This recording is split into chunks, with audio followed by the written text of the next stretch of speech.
तो चलिए फिर देखते हैं आउटब्रीडिंग डिवाइसेस। आउटब्रीडिंग डिवाइसेस, तो यहां पे पहली चीज समझिए आप, एनसीईआरटी में एक लाइन लिखी हुई है, mostly sexual flowering plants, mostly sexual flowering plants या एंजियोस्पर्मिक प्लांट और बाइसेक्सुअल। कैसे होते हैं? बाइसेक्सुअल होते हैं।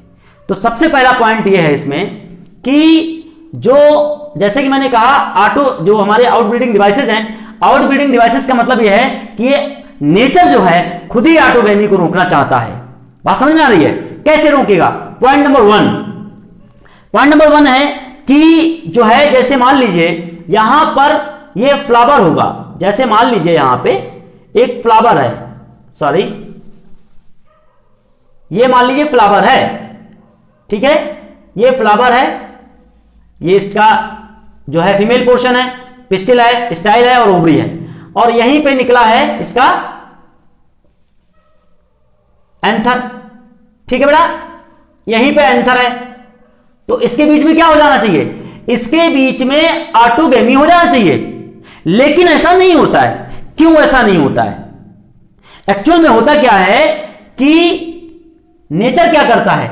नेचर इनको एक साथ जवान नहीं करता है, नेचर इस चीज को रोकना चाहता है। तो नेचर क्या करेगा? नेचर ये करता है कि या तो पहले इसको मैच्योर कर देगा, जब ये मैच्योर हो जाएगा, इसमें एम्ब्रियो सैक बन जाएगा, और ये भाई साहब तैयार ही नहीं है काम करने के लिए।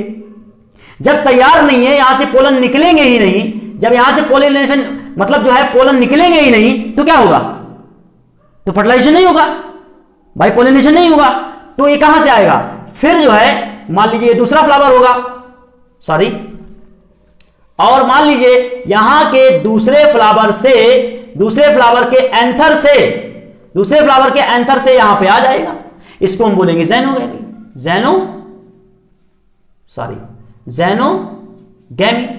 तो बात समझ में आ गई? तो पहला पॉइंट क्या है कि या तो जो है पिस्टिल जो है मैच्योर हो जाएगी, पोलन रिलीज नहीं हो पाएंगे, या फिर पोलन रिलीज हो जाएंगे, पिस्टिल मैच्योर नहीं हो पाएगी। पहला पॉइंट ये है, ठीक है।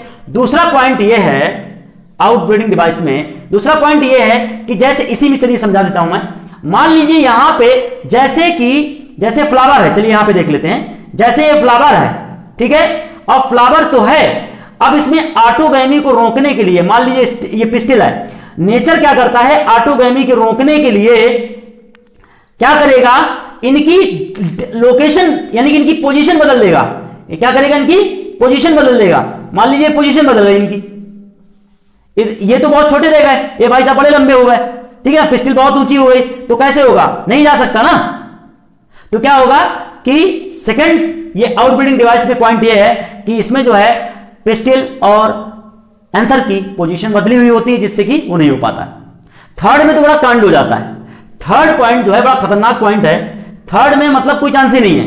एक्चुअल में क्या होता है, मान लीजिए यहां पे जैसे ये फ्लावर है, समझिए कायदे से इसको, जैसे ये फ्लावर है और फ्लावर का ये पूरा पिस्टिल पार्ट है और यहां पे ये है पूरा, ठीक है, ये एंथर पार्ट है। अब थोड़ी देर के लिए मान लीजिए ये भाई साहब जो है ना, ये जबरदस्ती अपना डाल ही देते हैं यहां पे पोलन।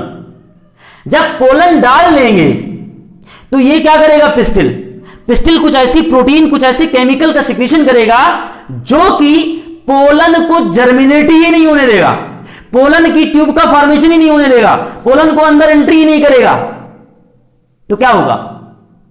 ऑटोगैमी रुक जाएगी और दूसरा कोई मान लीजिए पोलन आके इस पे आ जाएगा और इसको फर्टिलाइज कर जाएगा। ज़ैनोगैमी का बढ़ावा हो गया सिंपली। तो इस प्रक्रिया को हम बोलते हैं सेल्फ इनकम्पेटिबिलिटी, ठीक है। तो ये बात बेटा समझ में आ गई बात।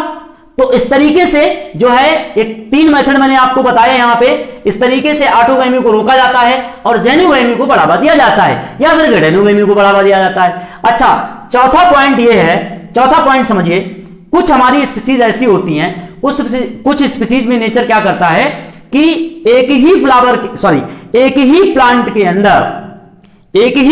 के अंदर क्या करता है कि एक मेल फ्लावर को बना देगा, एक फीमेल फ्लावर को बना देगा, ऑटोगैमी रुक जाएगी। और ऐसा देखने को मिलता है कैस्टर और मेज के अंदर। किसमें देखने को मिलता है? कैस्टर एंड मेज। कैस्टर और मेज के अंदर ऐसा ही देखने को मिलता है। क्या होता है इसमें कि इसके फ्लावर, समझिए बात यहां पे, मतलब एक ही प्लांट में, यहां पे देखिए बेटा, जैसे एक ही प्लांट है, यहां पे फ्लावर जो है ना बाइसेक्चुअल नहीं होगा, यहां पे क्या होगा, फ्लावर जो है यूनिसेक्चुअल होगा। और फ्लावर यूनिसेक्चुअल में क्या होगा कि एक जो है, एक फ्लावर मेल होगा और एक फ्लावर फीमेल होगा। तो इसका मतलब क्या हुआ, तो मान लीजिए ये वाला फ्लावर कैसा, एंथर वाला है, तो इसका यहां पे आ जाएगा पोलन। तो ये गैटेनोगैमी हो गई ना, इसको क्या बोलेंगे, गैटेनोगैमी हो गई। तो ये वाला जो प्रोसेस है नंबर 4, ये ज़ैनोगैमी को रोकता है, ये ऑटोगैमी को रोकता है और गैटेनोगैमी और प्लस ज़ैनोगैमी को बढ़ावा देता है।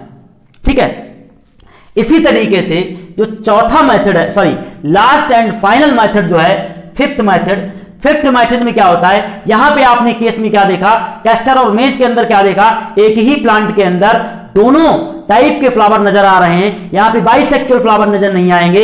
यहां पे जो फ्लावर नजर आएंगे वो कैसे नजर आएंगे, वो आपको यूनिसेक्चुअल फ्लावर नजर आएंगे, बाइसेक्चुअल नहीं यहां पे। लेकिन जो प्लांट है ये मोनोसिस है, प्लांट जो है मोनोसिस प्लांट वो होते हैं जिनमें, ऐसे प्लांट जिनमें दोनों टाइप के फ्लावर मौजूद हो। ठीक है, एक चीज क्लियर हो गई। अच्छा, अगर एक केस और लें हम, पपाया का केस अगर हम लें, 5वां स्टेप पपाया का है। पपाया का अगर हम एग्जांपल लेते हैं, यहां पे समझ लीजिए बेटा, पपाया में क्या होता है कि उनके फ्लावर जो हैं एक प्लांट में नहीं होंगे, ना तो वो बाइसेक्चुअल होगा।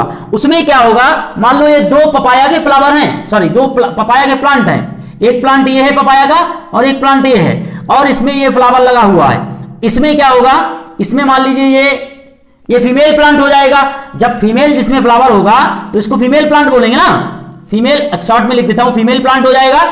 और ये वाला इसके पास मान लीजिए कैसा होगा, यहां पर क्या होगा, ये मेल प्लांट है क्योंकि यहां पर इसके पास अंतर है। तो ये इसका आएगा पोलन और इसको फर्टिलाइज कर देगा, तो ये क्या हो जाएगा, ज़ैनोगैमी हो जाएगा। ये केस देखने को मिलता है पपाया में। एग्जांपल मैं देख देता हूं, पपाया। ठीक है, तो बात समझ में आ गई।